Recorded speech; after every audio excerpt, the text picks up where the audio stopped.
All right, good to see everybody again. And we've had a good week of preparation. We head down to Charlotte today. And we're, again, very excited to play for the ACC Championship against an excellent Pitt football team. So with that, I'll open it up for questions. All right, and also just a reminder, please mute your line until I call on you to unmute for a question. Our first question is for Josh Graham. Josh, go ahead. Hey, Dave, given the type of quarterbacks you guys have faced all throughout the year, how prepared do you feel your group is for what they're going to face tomorrow with Pickett? I mean, Josh, we've played good quarterbacks all year, but Kenny Pickett is the ACC Player of the Year, and he's earned that honor. I don't know, he's excellent. We have a good quarterback too that our guys face. But Kenny Pickett is a great player. He doesn't take sacks. He can make every throw. He's a competitor. He's a winner.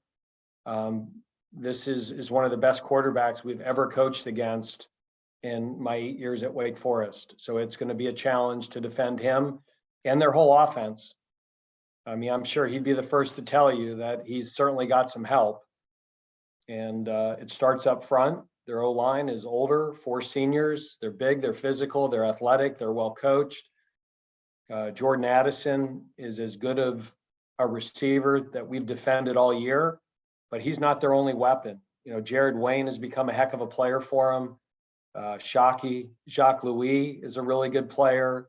Tasir Mack, those 2 tight ends, Kroll, Bartholomew is going to be watch him the next 2 or 3 years. He'll become the most dominant tight end in the ACC. What he's doing as a true freshman, these are the things I couldn't tell you on Sunday. Now that I've watched film, that guy 86 is one of the most underrated football players on their team. And they've got 3 backs, Israel, Davis, Hammond. It's not one person, but the trigger man is exceptional. And to follow real quickly, you mentioned honors, Kenny Pickett being the Player of the Year. You were named the ACC's Coach of the Year yesterday. Does that mean anything to you personally? All these are program awards, Josh. I've hired a great staff. I have a football team that bought in. I have a wonderful family that's incredibly supportive of what I do. And when you have a great staff, a bought-in football team, and a great family, good things happen. And it just so happens that my name goes on the award, but that is clearly a program, staff, and team award. And, I'm certainly grateful that they recognized us, but it's certainly a we, not a me award. Thank you. And our next question is from Alvaro Torres. Alvaro, unmute your line and answer your question. Hi, Coach Clawson. I hope you're having a great day. Well, what does this championship game appearance mean to your program, with it being the first one in 15 years, since 2006, the last time the Wake Forest Demon Deacons played in the ACC Championship game? Well, Alvaro, it's when you start a season, you have goals, and we always want to set our goals high. And whether that's the college football playoff, an ACC championship, a division title, double-digit wins, and to see all the hard work. And again, football coaches always say this, and it is a cliche, but it's true that the amount of work that goes in January, February, spring football, summer training, summer camp, you just don't show up and play a championship game. There's so much sweat equity that goes into this to even be in this position. So it's very rewarding, but at the same time, you're not in this position unless you're competitive. And if you're competitive, you now want to win the game. And so again, we're happy to be there, but not just happy to be there.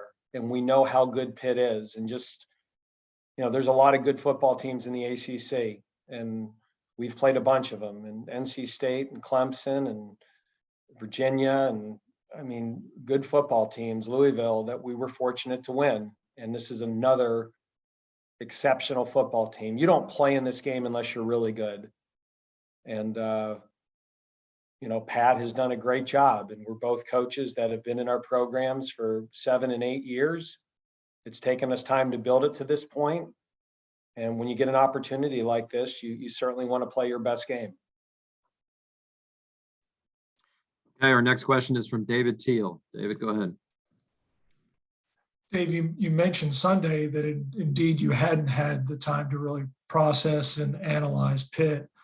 What are your impressions of that front seven, and what has allowed Pitt to, I think, rank second nationally in sacks per game? Well, they've got a great front four. The Cansey defensive tackle, number 8, is an all-conference player. The defensive end, Baldonado, is an excellent pass rusher. Camp and Alexander are both big physical guys, 285, 290. And a lot of it is scheme. Pat is a guy, as long as I've known him, that believes in stopping the run schematically. They are a press quarters, outnumber the box, downhill, blitz you. His goal is to make you one-dimensional. And when you become one-dimensional, it allows them to rush the passer. And so it's his scheme is well thought out. He knows it inside out. He knows what he's challenging you to do. He knows what he's taken away, and his kids know it too. And I think the great thing that Pat does and Randy Bates is they coach defense. They don't coach defenses. They're not one of those junk defenses that you don't know what you're going to get, and they may get you or you may get them. They know what they're doing and the pressure points of what they're defending. And that's why Pat has always played good defense. And then if you'll indulge me a question about your past at the University of Buffalo. There was a young man, defensive back, who suffered a career-ending injury and became a volunteer student assistant coach named Brent Pry, who just yesterday was introduced as Virginia Tech's new head coach. And I was wondering because he mentioned you when we were asking about his coaching journey, and I was wondering what you recalled about him and if you have followed his career arc. Yeah, I have followed his career arc. So his dad, Jim Pry, was the offensive coordinator the year before I got to Buffalo. So Brent was a defensive back. I was the secondary coach there in 1991. Brent comes from a football family. He certainly was an intense football player and, got into the family business, so to say, and he's had great success, at Vanderbilt and then Penn State. And, when you have success at that level as a coordinator, you eventually hope to be a head coach. And for him to go to a place that he GA'd, and I know that he's got relationships with the Beamer family, and I'm sure he'll do a great job there. And then just one other quick question. What was your reaction when you heard the news yesterday about Bronco? Not completely shocked, surprised at the timing of it. But in the ACC room, David, I've probably become as close with Bronco as any coach in the ACC. That he's the guy in the league meetings that when we break, the two of us would have a conversation or have a meal together or go for a walk. And I just have a ton of respect for Bronco. I think he gets the big picture of college football, the stress that it puts on a family, and the pressures that it entails. And I never thought Bronco was one of those guys that was going to coach till he was 70. And I know how important his faith and his family is to him. And again, he's, last year when we were dealing with the pandemic and what the right thing to do was, Bronco and I probably talked 2 or 3 times a week because I value his opinion so much, because I always know it's value-based. And it was never about what's best for him. It was what was best for the student athlete. So I reached out to him yesterday and he got right back to me. And, I'll miss my friend. I really will. He is somebody I have a lot of respect for, and he's become a really close friend. And I'm going to miss him in the league meetings. He was a football coach that was in it for all the right reasons. He was And, really conflicted about last season and playing in the pandemic, wasn't he? Yeah. I was too. Are we doing the right thing? And we kept going back and forth of, okay, the decisions made to play, what precautions can we take to help protect our team? It wasn't, well, what can we do to help us win? I think both of us viewed our primary responsibility was the safety and welfare of our team, not, what's a way to cut a corner to steal a win. And I really feel that Bronco truly felt that way. And I think we probably both did things early in the season that helped protect our team at the expense of maybe not playing well early. And if I had to do it again, I'd do it again. And I think Bronco would too. But how we handled the pandemic in terms of not having our players tackle and not going to the ground, I did not want to risk an injury to anybody on our football team if we weren't going to play games. I thought I owed that to Boogie Basham and other seniors, and we probably weren't as ready to play as we should have been. But I don't regret that decision, and a lot of that mindset came from my discussions with Bronco. And I don't think it was an accident. Bronco didn't get off to a good start last year either, and neither did we. And we just both talked about it. Everything was about the health and safety until the games were played, and then it just became about the wins. And I don't think either of us were really aligned with that, but we went to bed at night feeling like we did the best for our players to keep them safe. Okay, our next question is from Jerry DePaula. Jerry, go ahead. David, Kevin, thank you for your time. David, you proved from Dave's first question that you have a very good memory. I was just wondering, when you were the OC at Villanova and Pat Narduzzi was a DC at Rhode Island, who won? Well, those years we had the better team, so I wouldn't say that I won or Pat lost. Villanova beat Rhode Island, but Rhode Island was a little tougher job than Villanova, so we had the better team those years. So I had Brian Westbrook, Brian Finneran. I called a lot of bad plays that went for 40 yards. Did you notice, from Pat in those days, the same thing you're seeing now from his defense? He hasn't changed over the decades, has he? He's aggressive and he believes in what he believes. And the thing about Pat is he's not conceding you an inch. If you beat them, you beat them. It wasn't because, he was giving you hitch throws against 3 deep or giving you a 6-man box.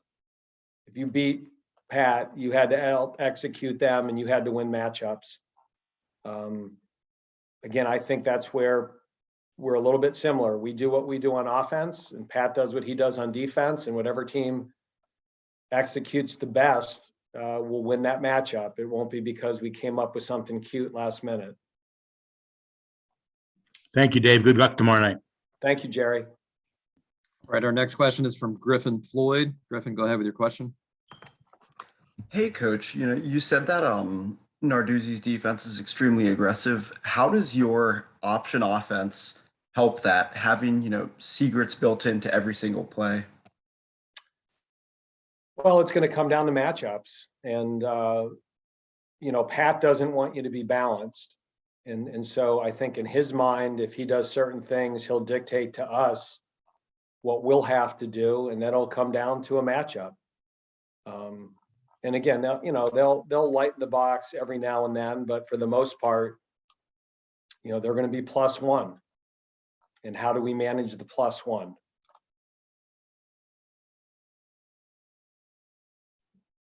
Okay, our next question is from Alvaro Torres. Alvaro, go ahead. Well, Coach, you talk about how important is the preparation during January, February, and the spring game especially. How do you see the evolution of the team since then to now, both individually, each player, and as a team, as a family? Well, I've said this multiple times, Alvaro, and COVID was awful. It was a really awful time for our country, and there were so many sad stories of how many people dying and people losing jobs. And last year was really hard on our football team. One of the silver linings of it was how close our team became. And I could see that in our winter workouts. I could see that in spring football. I could see that with the amount of time that they were spending in our football office. That when a team is close and chooses to spend time together, usually that shows up on the football field. And so, I had a good feeling about our team going into this season. I realize not everybody felt the same way, which is why we were picked, I think, 5th in the preseason polls. But I've done this 33 years. I've been a head coach 22. I had a sense that we had a chance, if we could stay healthy and develop depth and remain unselfish, to have a pretty good team this year. And I'm not always 100% accurate with that, but in this case, I'm glad I was in the ballpark. Okay, our next question is from Lauren Walsh. Lauren, go ahead. Hey, Coach. Hope you're doing well. Thanks, Lauren. Yeah, good to see you. So this is the first time since 2010 the ACC champion will not be named Clemson or Florida State. What do you think that says about the conference this season? Well, I think the conference is really strong, and we have 4 teams in the top 20. The level of football and the competitiveness, and unfortunately, the national media, becomes, when it isn't Clemson or Florida State or a preseason top 10 team, there's this perception that the league is down, and I think the league is just more balanced. There's a lot of good football teams this year in the ACC. We've played them, and Pitt is right up there. So we're excited about the opportunity. I think we're the first team from the Atlantic not named Florida State or Clemson since 2008. And the opportunity for us or Pitt to be the first team since 2010 when Virginia Tech won it, I think would be a big deal to both programs. Lauren, do you have a follow-up? No, thank you. Great Okay. answer. I'm all set. Lauren's Thank you. at our weekly press conferences. She always has very direct questions, and she's always on it, Kevin. She doesn't waste time. Perfect. Thank you. All right, put the pressure on. Next question is from Eddie Hughes. Go ahead, Eddie. Hey, Coach. I'm just interested, is there a team that you played offensively this year that reminds you of Pitt, and vice versa defensively, that you have some experience from playing this year that kind of reminds you of what you might see tomorrow? Not really. Pitt is probably as much of a pro-style offense as we'll play all year. Mark Whipple's their offensive coordinator. He was with the Pittsburgh Steelers. I think he was with the Eagles for a little bit. There's a lot of pro concepts they run, what we call drive concepts, and the Hank concept. And there's a lot of West Coast passing concepts that show up. And he's also one of the few people that still runs some I formation concepts. He runs a tackle over formation that he's been running for over 20 years. I remember seeing that when we were when he was at UMass. And it's very unique. He's got a really well thought out run game and play action game out of it. So their offensive system, like ours, is unique. And like I said with Pat's defense, it is a clear-cut philosophy of what he believes in and what he does. And that's one of the reasons that Pat has always coached good defenses, is he believes in what he believes, and he's going to do what he does, and they do it really well. Quick follow, has many of the guys from the 2006 team reached out this week? And if so, what's that been like? Eddie, I'm going to be honest with you. Like, we work 80, 90 hours a week, and then you're in a championship game. As a football coach, this isn't a week for a lot of chit chat. You know, I'm sure there's a lot of people coming back. You know, Riley Skinner reached out to me, but you know, this isn't social week. This is not a bowl game that you got 2 weeks. You win a game, you fly back, and we're trying to win a football game. So I'm sure people are reaching out to Bill Faircloth and other people, but as coaches, we're in the bunker. This is a once in a lifetime opportunity that, you know, we'll do the social stuff afterwards. Okay, our next question is from Josh Graham. Go ahead, Josh. Dave, last year, Sam had in that stadium what could be viewed as a career low point with the interceptions. And I remember you mentioned in fall camp that it was important for him to go to the Manning Passing Academy this summer and get a chance to actually pick the brains of some of the great quarterbacks in the NFL of how to handle situations like that and how to grow from it. Now that the regular season's finished and he's had such a great year, what area have you seen the most growth in Sam as he goes back to that stadium? I think just his maturation, his ability to get past a bad play, his ability to forgive himself for a mistake. He doesn't have this expectation anymore that he has to be perfect. Would you say the Louisville game was an example of that, where Well, he threw the pick and then they led the drive? Yeah, I mean, Josh, you've heard me say that 3 or 4 times. I mean, that was, to me, a breakthrough moment that he threw a bad pick in the 4th quarter, shook it off, and led us to 2 scoring drives afterwards to win the game. And I don't know if Sam Hartman from a year ago would have handled that as well. So absolutely, that's, you know, he's always had a good arm. He's always worked hard and prepared himself. His ability to forgive himself for a bad play and his mental, you know, how he processes not being perfect is really where he's grown. And that's why he's had the success he has this year.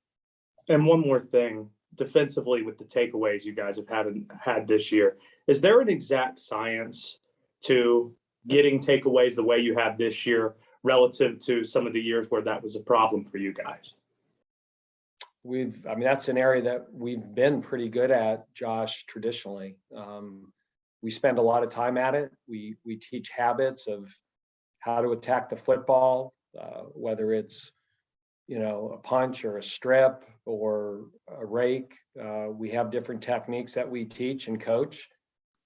And I think as players get older and they've kind of learned those habits and they become second nature, it certainly helps. Okay, our next question is from Larry Sorensen. Go ahead, Larry. Dave, you've talked about how a championship game is different than a bowl game. Straw sample, small sample of your players. There aren't that many guys that have played in championship football games. Jazir talked about track. Have you had anybody step up to say these are experiences I've had in these kind of games in high school or other places, and who's been a leader in that kind of an area? Well, I think our older players, Larry, who have been here for 4, 5, 6 years, there's an appreciation that these games are hard to get into. You can't take them for granted. So, you know, I don't think anybody in our team is really in the mood to hear about a high school track meet or a semifinal state basketball game. You know, the reality of it is for our players, this is new for all of them.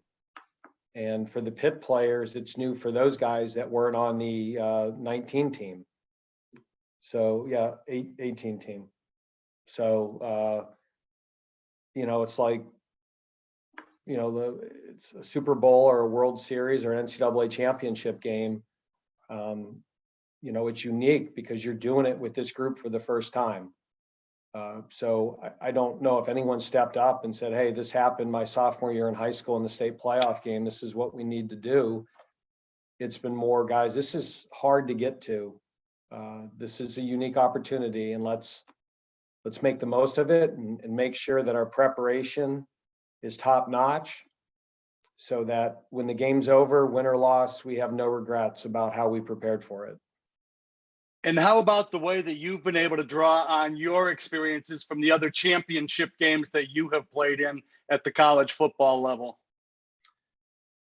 You know, Larry, in my mind, we played a championship game a week ago. Okay. I mean, when we went to BC, if we win that game, we win the Atlantic Championship. If we lose that game, we don't. And so, again, there's certainly a 10,000-foot big picture view of what we're doing. But the reality of it is you don't win a championship unless you win the game. So if you focus on the things you have to do in the game, the execution, the preparation, that's still the focus.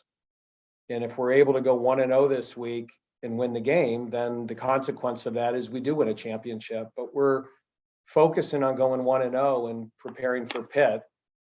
You know, you can't win a championship unless you win the football game. So our focus is on our execution and preparation. Okay, we have time for one or two more questions. Remember to raise your hand. I see Connor O'Neill. Go ahead, Connor. Dave, I wanted to sneak one in at the end of this. It seemed like Malik Mustafa struggled against Army, and it seemed like he's been on the upward curve that you like to talk about since then. What have you seen from him that you've really liked over the last 5 games? I think he's feeling a lot more comfortable with the defense. He's a very instinctive football player. I thought he had his best game of the year against BC. And I just think, you know, it's a guy that's becoming comfortable with his role, his position, and the scheme and the application of that scheme on a weekly basis.